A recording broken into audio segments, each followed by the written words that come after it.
Football বিশ্বের চিরন্তন এক রোমান্টিক উপাখ্যান হল প্রত্যাবর্তন। কখনো তা হয় কোনো বীরের ঘরে ফেরা, কখনো বা হারানো সাম্রাজ্য পুনরুদ্ধারের নতুন রণকৌশল। সান্তিয়াগো বার্নাব্যুর রাজকীয় আঙিনায় তেমনই এক প্রত্যাবর্তনের সুর গুঞ্জরিত হচ্ছে। পর্তুগালের নামজাদা ক্রীড়া দৈনিক রেকর্ডের সাম্প্রতিক খবর অনুযায়ী আগামী মৌসুমে রিয়াল মাদ্রিদের ডাগআউটে আবারও দেখা যেতে পারে পর্তুগিজ মাস্টারমাইন্ড হোসে মরিনহোকে।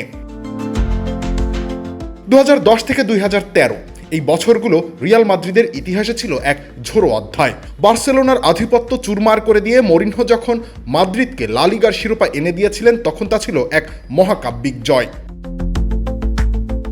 মরিনহো সবথেকে বড় যে কাজটা করেছিলেন, দলকে কিভাবে জিততে হবে তার একটা প্রসেস বানিয়েছিলেন। সেই প্রসেস অনুযায়ী খেলোয়াড় নিয়েছেন, গ্রো করিয়েছেন। যেই প্রসেস এবং খেলোয়াড়েরা পরবর্তী 5 বছরে 4টা চ্যাম্পিয়ন্স লিগ জিতেছে, টানা 3টা চ্যাম্পিয়ন্স লিগ জিতে অবিশ্বাস্য থ্রিপিটের রেকর্ড করেছে। সেই স্মৃতি আজও মাদ্রিদিস্তা সমর্থকদের মনে অমলিন। বর্তমানে পর্তুগিজ ক্লাব বেনফিকার দায়িত্বে আছেন এই স্পেশাল ওয়ান। মরিনহো মানেই সংবাদ সম্মেলনে কথার ফুলঝুরি আর বুদ্ধির লড়াই। সম্প্রতি এক সংবাদ সম্মেলনে তাকে প্রশ্ন করা হয়েছিল মৌসুম শেষে তার পরিকল্পনা সম্বন্ধে।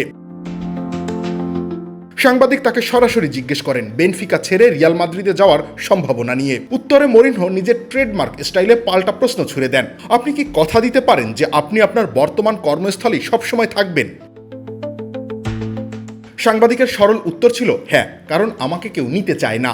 উপস্থিত সবাই যখন হো হো করে হেসে উঠলেন, মরিনহোর অট্ট হাসি যেন বলে দিচ্ছিল ফুটবলে আসলে কোনো কিছুরই গ্যারান্টি নেই। এই রহস্যময় হাসিতেই লুকিয়েছিল রিয়ালে ফেরার হাজারো ইঙ্গিত।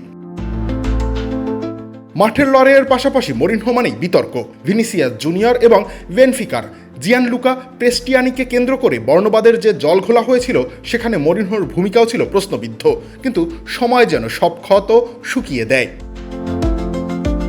রিয়াল মাদ্রিদের বর্তমান আকাশটা আজ বড্ড মেঘাচ্ছন্ন। জাবি আলোনসোকে বিদায় করে দিয়ে মৌসুমের মাঝপথে আরবেলোয়ার হাতে ব্যাটন তুলে দিয়েও কাটেনি অন্ধকারের অমানিসা। টানা দ্বিতীয় মৌসুম ট্রফি শূন্য থাকা মাদ্রিদ যেন পথ হারানো এক নাবিক, যার পাল ছিঁড়ে গেছে মাঝ সমুদ্রে। এই ধ্বংসস্তূপ থেকে রাজকীয় আভিজাত্য পুনরুদ্ধারে এখন আর কোনো সাধারণ সেনাপতি নয়, বরং দরকার হোসে মরিনহোর মতো এক আপসহীন ও রূঢ় যোদ্ধাকে, যার হাত ধরে খাদের কিনারা থেকে আবারও সাফল্যের এভারেস্টে আরোহণ করবে লস ব্লাঙ্কোসরা। মাদ্রিদ কি তবে তার সেই হারানো ত্রাতার হাতেই সঁপে দিচ্ছে আগামীর চাবিকাঠি? সময়ের চাকা হয়তো সেই উত্তরটা এখনই লিখে রেখেছে। রবিউল ইসলাম রানী, খেলা ৭১।